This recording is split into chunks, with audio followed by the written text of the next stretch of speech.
In front of me, I've got our three Kalleske Grenache wines. So Grenache as a varietal, it's a very traditional variety of the Barossa. It's been here for 150 plus years. The oldest block on our Kalleske property today dates back to 1935. Traditionally, Grenache has been used as a fortified wine to make port over the years. And then it's really only been since the 70s, 80s, 90s when Grenache was used as a dry red wine, traditionally in a blend. And more recently, over the past couple of decades, Grenache has been made as a standalone variety. Now, Grenache is a really versatile grape. It's generally something that's picked quite late in the season and needs generally warm weather to ripen, so you don't normally have Grenache in a cool climate. So Grenache can make sort of lighter, medium-bodied wines, or if you let it get it really ripe, it can make some really rich and full-bodied flavoursome wines as well.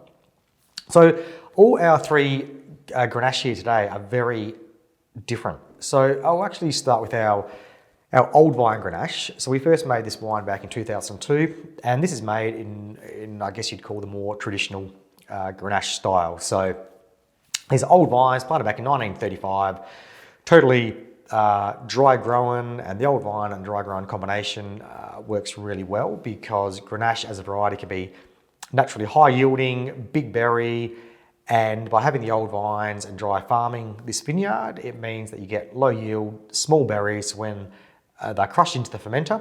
You get a high skin to juice ratio. The skin is where you've got all the colour and the flavour of the red grape, and that leaches into the fermenting wine.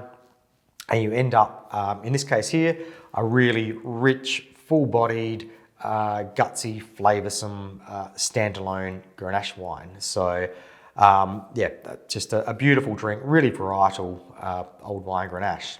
And then we've got our Clarry's GSM, so it's a blend, so Grenache dominant blend, Grenache, Shiraz and Mataro together. So a blend is probably where majority of Grenache is used because Grenache can be a little bit sort of light and lacking flavour, sometimes by itself. Often Shiraz and Mataro are its blending buddies. So Grenache in the blend here provides lovely varietal Grenache character, that being sort of perfume and flower aromatics, a little bit of red fruit character. And then because Grenache is very low, naturally low in tannin, the Shiraz component just adds a nice sort of muscular structure and backbone to the wine. And then Mataro, also known as Mourvedre, adds a nice little bit of sort of earthiness and savouriness and just another dimension to the wine.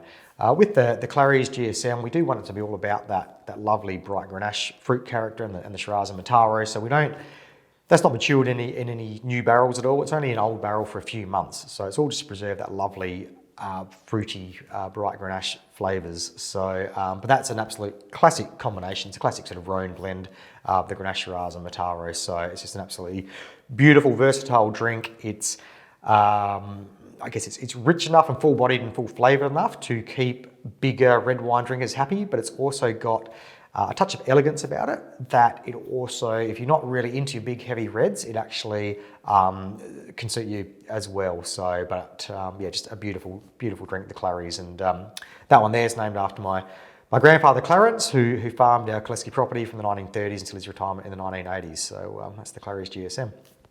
And then our third Grenache is our Parallax Grenache. Now, Parallax is a word that basically means to interpret or look at something from a different perspective or a different angle. So I guess if you were to just say Google Barossa, you would end up with rich, full-bodied, flavoursome wine, something like that. If you were to Google Grenache, you would end up with intense, dark, sort of rich, full-flavoured wines as well. So with the Parallax, we are interpreting Barossa and Grenache from a very different angle. So generally Grenache is something that you pick quite late in the season, needs to be ripe, really quite ripe to make a full-bodied wine. With our Parallax Grenache, what we've done, we've picked it about 3 weeks earlier than normal. So it's about 3 weeks ahead of the grapes that we pick for these wines here. And what it's meant is that it's a low alcohol, really light, crunchy, bright wine. So instead of having any sort of dark black fruit characters to it. It's really, still perfume and aromatic, but it has got some slightly sort of herb notes to it. And the other thing we've done with the Parallax is that it doesn't see any oak maturation at all. It's purely stainless steel. As soon as it's finished fermenting and gone through malo, we get this wine into bottle just to preserve all that lovely, really bright, crunchy, fruit character. And with the Parallax, we've also included all the stalks from the grapes during the fermentation. So this adds a slightly, a bit more of a herbal edge, a bit more tannin to the variety, because like I said, naturally Grenache is low in tannin. So it's quite a different interpretation. It's really light in body, crunchy, fresh. It's something to drink. Drink now while it's young and fresh. It doesn't need to have any maturation. It's a really great sort of light summer red, have it slightly chilled. And it's just a really unique interpretation of Grenache. So so that's our Grenache range. All three very different wines, all beautiful in their own right. But I love working with Grenache as a variety. It's just a great grape that you can do many different things with, and some really nice results.